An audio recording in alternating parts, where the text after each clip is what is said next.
પન્નાની રસોઈમાં તમારું સ્વાગત છે ફ્રેન્ડ્સ।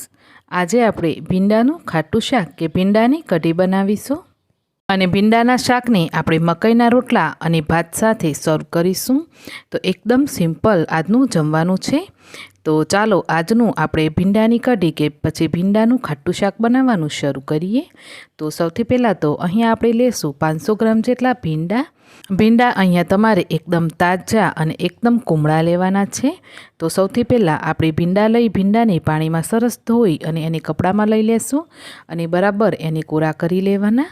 તો ભીંડાને તમે ધોવો અને ત્યાર પછી એને સમારવાના છે। તો આ ટાઈમે ભીંડામાં જરાય પણ પાણી નહીં હોવું જોઈએ। જો ભીંડાને ધોશો ત્યારે થોડું પાણી રહેશે અને તમે ભીંડાને સમારશો તો ભીંડાની અંદર ચીકાશ છે એ વધારે પડતો થશે અને એનાથી શાકનો સ્વાદ સારો નહીં આવે। તો ભીંડાને ધોઈ અને બરાબર એને કોરા કરી લેજો આ રીતે। અહીંયા તમે જોઈ શકો છો કે આપણે ભીંડાને સરસ કોરા કરી લીધા છે, જરાય પણ એની ઉપર પાણી નથી રહ્યું। તો બસ આ રીતે આપણે ભીંડાને સરસ સાફ કરી લેશું અને હવે ભીંડાને આપણે સમારવાના છે। તો ભીંડાને આપણે એકદમ ઝીણા ટુકડાઓમાં નહીં સમારતા, આ રીતે એક ભીંડાને લેશું, થોડો ઉપર નીચેનો ભાગ હટાવી દેવાનો અને ત્યાર પછી 1 ઇંચના જેટલા એના ટુકડા કરવાના। તો આ ભીંડાને તમારી ગોળ નથી કાપવાના, વચ્ચેથી એક ચીરો લગાવી અને ચેક કરી લેવાનું કે ભીંડામાં કોઈ સડો બળો તો નથી ને, અને આ રીતે ચેક કરી અને ત્યાર પછી આપણે આ રીતે ટુકડાઓમાં બધા જ ભીંડાને સમારી લેશું।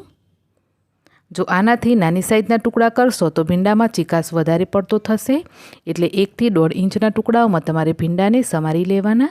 તો હા ફ્રેન્ડ્સ, ભીંડાને સમારતી વખતે તમારે આ રીતે ચીરો લગાવી જરૂરથી ચેક કરી અને પછી સમારવાના।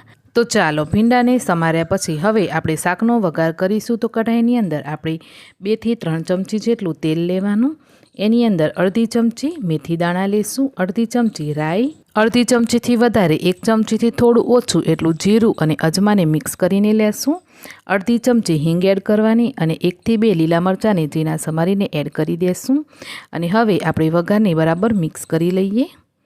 તો આ રીતે સરસ એવો ભીંડાનો વઘાર કરી લેવાનો। ત્યાર પછી એની અંદર અડધી ચમચી જેટલો હળદર પાવડર એડ કરીશું અને ત્યાર પછી આપણે જે ભીંડા સમાર્યા એ ભીંડા એડ કરી દેવાના। તો આ રીતે જ્યારે પણ ભીંડાનું શાક બનાવો ત્યારે વઘારમાં તમે હળદર જરૂરથી એડ કરજો, જેથી ભીંડાના શાકનો જે કલર છે ને એ બહુ જ મસ્ત આવશે। હવે વઘારની અંદર આપણે ભીંડાને બરાબર મિક્સ કરી લઈએ। મિક્સ કરી લીધા પછી આ રીતે વાસણની અંદર જ આપણે ભીંડાને સરસ ફેલાવી દેશું અને વાસણને આ રીતે ખુલ્લું રાખીને જ આપણે ભીંડાને ચડવા માટે મૂકી દેવાના। તો વચ્ચે વચ્ચે 1-1 મિનિટના અંતરે તમારે ભીંડાને સરસ મિક્સ કરતા રહેવાનું અને ભીંડાને ચડવવાના છે। તો આ રીતે થોડા એવું લાગે કે ભીંડાની અંદર હવે ચીકાશ પકડે છે, ત્યાર પછી તમારે 1 ચમચી બીજું તેલ એડ કરી દેવાનું અને આ તેલ એડ કર્યા પછી ભીંડાને મિક્સ નહીં કરવાના, એને એમને એમ જ રહેવા દેવાનું અને ઢાંકણ ઢાંકી અને 1 મિનિટ માટે એને રહેવા દેવાનું। આ રીતે કરવાથી ભીંડાની અંદર જેટલો પણ ચીકાશ થશે એ ચીકાશ જલ્દીથી બળી જશે અને જલ્દીથી આ શાક છે ને એ સરસ કોરું પડી અને ચડી જશે। જો તમે આ ટ્રીક ન અપનાવી હોય તો જરૂરથી અપનાવી જોજો। ઘણાને એવું હોય કે ભીંડાને ઢાંકવાથી ભીંડાની અંદર વધારે પડતી ચીકાશ થતી હોય છે। તો હા, ભીંડાને ઢાંકવાથી ચીકાશ થતી હોય છે, પણ જો તમે આ રીતે થોડું તેલ એડ કરી ભીંડાને ઢાંકી અને ત્યાર પછી એને આ રીતે ચડવશો ને તો બિલકુલ પણ એની અંદર ચીકાશ નહીં રહે। અને હવે ઢાંકણ લીધા પછી ભીંડાને એકવાર મિક્સ કરી લેવાના અને હવે ફરીથી એને ઢાંકવાનું નથી, ફરીથી એને આમ જ ખુલ્લું રહેવા દેવાનું અને ભીંડાને ચડવા દેવાના। 1-1 મિનિટના અંતરે તમારે ભીંડાને આ રીતે મિક્સ કરતા રહેવાનું અને સરસ એને ચડવા દેવાના છે। તો આ રીતે કરશો ને ફ્રેન્ડ્સ તો ભીંડા એકદમ સરસ બનશે। જો તમે આ રીતે ભીંડા ક્યારેય નહીં બનાવીને ટ્રાય કર્યો હોય તો જરૂરથી બનાવીને ટ્રાય કરજો। ભીંડા એકદમ તાજા હશે ને તો પણ સરસ છૂટા છૂટા બનશે। તો અહીંયા ભીંડા ચડી ગયા એવું લાગે ત્યાર પછી આપણે એની અંદર સ્વાદ પ્રમાણે મીઠું એડ કરી દેવાનું અને મીઠું એડ કર્યા પછી અત્યારે બીજા મસાલાઓ નહીં એડ કરવાના અને ફરીથી આપણે ઢાંકણ ઢાંકીને 1 મિનિટ માટે રહેવા દેશું, જેથી મીઠાનો સ્વાદ છે ને એ ભીંડાની અંદર સરસ જતો રહેશે। તો બધા મસાલાઓ એકસાથે નહીં એડ કરવાના, પહેલાં તમારે ભીંડા ચડી જાય ને એટલે મીઠું એડ કરવાનું અને મીઠું એડ કરી 1 મિનિટ માટે આ રીતે ઢાંકીને રહેવા દેવાનું અને ત્યાર પછી એકવાર સરસ એને મિક્સ કરી લેવાનું અને ત્યાર પછી જ એની અંદર આપણે હવે બધા મસાલાઓ કરીશું। તો જુઓ, આપણે મીઠું તો એડ કરી જ દીધું છે, હળદર પણ આપણે પહેલાં એડ કરી છે। તો હવે એડ કરીશું આપણે સ્વાદ પ્રમાણે કે તીખાશ પ્રમાણે લાલ મરચું પાવડર, થોડો ગરમ મસાલો અને અડધીથી 1 ચમચી જેટલું ધાણા જીરું પાવડર એડ કરવાનું અને હવે એડ કર્યું છે મેં અહીંયા 1.5 ચમચી જેટલું આદું, લસણ અને મરચાંની પેસ્ટ. જો તમે લસણ નહીં ખાતા હોવ તો લસણ સ્કીપ કરી શકાય, ફક્ત તમે મરચાં અને આદુની પેસ્ટ એડ કરજો. હવે બધા જ મસાલાઓ મિક્સ કરી અને ફરીથી એને આપણે આ રીતે ખુલ્લું જ ચડવા દેવાનું. તો આ રીતે તમે સ્ટેપ બાય સ્ટેપ ભીંડાનું શાક બનાવજો. ભીંડાનું શાક છે ને એકદમ ખાતા રહી જાઓ એવું બનીને તૈયાર થશે. તો ચાલો, અહીંયા આપણે મસાલાઓ કર્યા પછી પણ ભીંડાને 2-3 મિનિટ માટે સતત આ રીતે એને ચડવા દેવાના. 1-1 મિનિટના અંતરે એને આપણે મિક્સ કરતા રહેવાનું અને આ રીતે આપણે ભીંડાનું શાક બનાવીને તૈયાર કરી લેવાનું. તો અહીંયા આ ભીંડાનું શાક છે ને એ તૈયાર થઈ ગયું છે.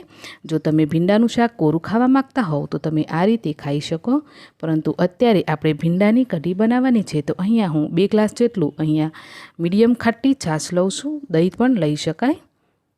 તો ચાલો, છાશ એડ કરી અને આપણે બરાબર મિક્સ કરી લઈએ અને છાશને ખટાશ પ્રમાણે એની અંદર આપણે પાણી પર એડ કરી દેવાનું. ત્યાર પછી વાડકીની અંદર 2 ચમચી આપણે બેસન લેશું અને થોડું પાણી એડ કરી બેસનને ઓગાળી લેવાનું. તો બેસનની અંદર બિલકુલ પણ લમ્સ નહીં રહે એ રીતે સરસ એની સ્લરી બનાવી તૈયાર કરી લેવાની. અને આ જે ઓગાળેલું બેસન છે ને એને આપણે આ કઢીની અંદર એડ કરી દેશું. હવે બેસનની સ્લરી એડ કરી અને એને પણ આપણે ફરીથી મિક્સ કરી લેવાનું. તો આ રીતે તમે ભીંડાની કઢીની અંદર 2 ચમચી બેસન ઓગાળીને એડ કરશો ને તો કઢી થોડી થીક બનશે અને એકદમ ક્રીમી અને ખાવાની બહુ જ મજા પડે ને એવી કઢી તૈયાર થશે.